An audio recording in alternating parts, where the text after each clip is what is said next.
میں ایک سوچ ہوں ذہنوں میں گھر بناؤں گا، میں ایک سوچ ہوں ذہنوں میں گھر بناؤں گا، میں ایک دور ہوں صدیوں پہ پھیل جاؤں گا۔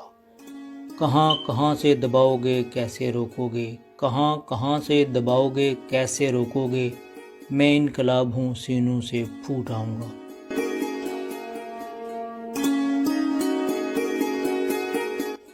آپ سن رہے ہیں خاموشیوں کی آواز، سنیے ان کتابوں کے بولتے لفظ جنہیں آپ سے دور رکھنے کے لیے پاکستان کے زیر انتظام کشمیر میں جن پر پابندی عائد ہے۔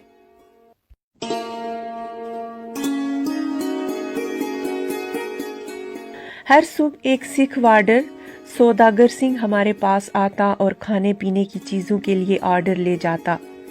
اس کے علاوہ ہمیں ایک انگریزی اخبار انڈین ایکسپریس، دلی اور مقامی اردو روزنامہ آفتاب، سری نگر اور سگریٹ بھی دیے جاتے۔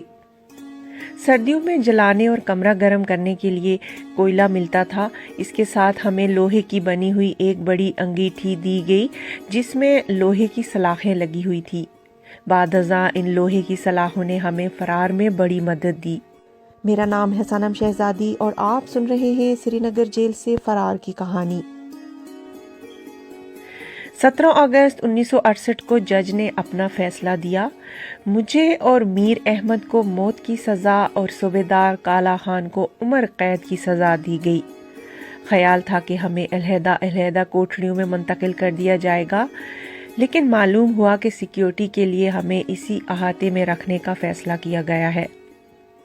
صوبیدار کالا خان روم اے میں اپنے 3 ساتھیوں کے ساتھ رہا۔ مجھے اور میر احمد کو کوٹری نمبر 1 میں منتقل کر دیا گیا۔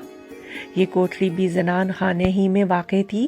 ہمارے لیے سزائے موت کی خبر جلد ہی جیل میں پھیل گئی اور ہمارے ساتھی رونے دھونے لگے۔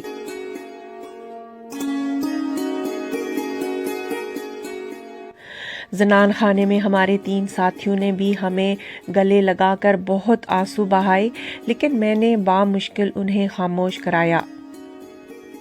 زنان خانہ ایک پرانی عمارت پر مشتمل تھا جس کی دیواروں پر مٹی کی لپائی نظر آتی تھی۔ لپائی کے نیچے سامنے کی دیوار پتھروں کی بنی ہوئی تھی۔ احاطے کی اندرونی دیواریں ایک اینٹ کی موٹائی پر مشتمل تھی۔ چھت سینماؤں کی طرح ٹین کی اور مخروطی تھی اور اس کے نیچے لکڑی کی چھت تھی۔ روم اے میں 2 کھڑکیاں اور 2 دروازے تھے۔ ایک دروازہ آنے جانے کے لیے استعمال ہوتا، دوسرے میں آہنی سلاخیں لگی ہوئی تھی۔ روم بی کی 2 کھڑکیاں اور ایک دروازہ تھا۔ کھڑکیوں میں قفل پڑے تھے۔ کوٹری نمبر 1 تنگ و تاریک تھی اور اس میں صرف لکڑی کا ایک دروازہ تھا جسے بند کرنے پر کوٹری میں مکمل تاریکی ہو جاتی تھی۔ کوٹری نمبر 2 سٹور کا کام دے رہی تھی۔ اس میں ناقابل استعمال اور متروک کمبل، پھٹی ہوئی چٹائیاں اور دوسرا کاٹھ کباڑ بھرا تھا۔ اس کے دروازے کو لکڑی کے تختوں اور میخوں سے بند کر دیا گیا تھا۔ روم اے اور بی کی فرش پختہ سیمنٹ کے تھے، جبکہ کوٹری نمبر 1 کا فرش کچا تھا۔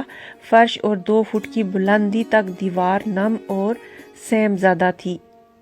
21 اگست 1968 کو جج کے فیصلے کے خلاف میں نے مقبوضہ کشمیر کے چیف جسٹس کے پاس اپیل کی۔ اس کا مضمون 300 صفحات پر مشتمل تھا اور یہ اپیل میں نے کوٹری نمبر 1 کے سیم زدہ فرش پر بیٹھ کر لکھی۔ چند روز کے بعد جیل کے حکام نے میری کوٹری میں لکڑی کے دروازے کے بجائے لوہے کا دروازہ لگوا دیا۔ ہمارے مطالبے پر انہوں نے فرش کو پختہ کر دیا اور دیواروں پر سفیدی پھرا دی۔ ہم نے بجلی کے بلب کے لیے کہا، لیکن یہ کہہ کر انکار کر دیا کہ سزائے موت والے قیدیوں کے لیے اندرونی روشنی کی اجازت نہیں۔ البتہ رات کے وقت ایک بے ہنگم سی لالٹین سلاخ دروازے کے باہر جلا کر رکھ دی جاتی، جس سے تھوڑی سی روشنی اندر آ جاتی تھی۔ ہماری درخواست پر اس ٹھیکیدار نے جو دیواروں پر سفیدی کروا رہا تھا، کوٹری کی دیواروں میں کپڑے اور قرآن حکیم لٹکانے کے لیے 6 انچ لمبا ایک آہنی کیل گاڑ دیا۔ دیگر حفاظتی اقدامات سخت کر دیے گئے چونکہ مجھے اور میر احمد کو سزائے موت ملی تھی۔ اس لیے احاطے میں گھومنے اور بیت الخلاء وغیرہ لے جانے کے لیے ہتھکڑیاں لگا دی جاتی۔ اکتوبر 1968 میں ہم نے باقاعدہ کام کا آغاز کیا۔ ادھر ہائی کورٹ میں اپیل کا مسئلہ چل رہا تھا، ادھر میں نے آہستہ آہستہ چند معلومات حاصل کر لیں۔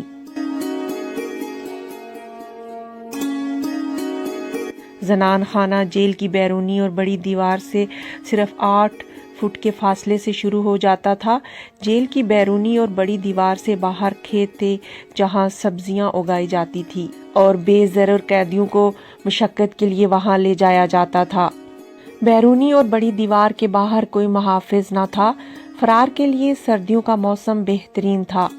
کوٹری نمبر 2 جس میں پرانی چیزوں کا سٹور تھا، جیل کی بیرونی دیوار پر ختم ہو جاتی تھی۔ اس کوٹری کی بیرونی دیوار پر سیمنٹ کا پلاسٹر تھا اور اندر گول پتھر اور اینٹیں اور چونے کا گارا۔ فرش پر اس دیوار کی چوڑائی 3 فٹ کے قریب تھی۔ کوٹری نمبر 1 جس میں ہم رہتے تھے اور کوٹری نمبر 2 جس میں سٹور تھا کے درمیان اینٹوں کی دیوار تھی جس کے دونوں طرف گارے سے لیپ کیا ہوا تھا۔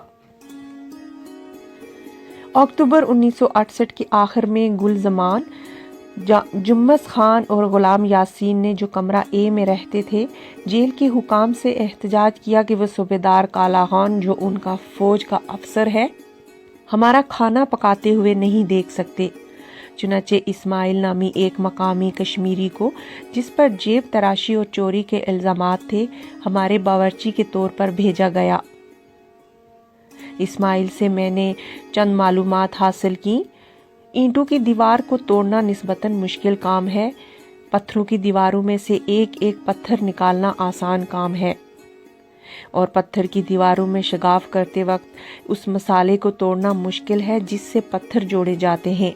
میر احمد کے ساتھ مل کر میں نے یہ فیصلہ کیا کہ سب سے پہلے ہم کوٹری نمبر 1 اور کوٹری نمبر 2 کی درمیانی مشترکہ دیوار میں شگاف کریں گے تاکہ باوقت ضرورت ہم میں سے کوئی شخص کوٹری نمبر 2 میں جا سکے۔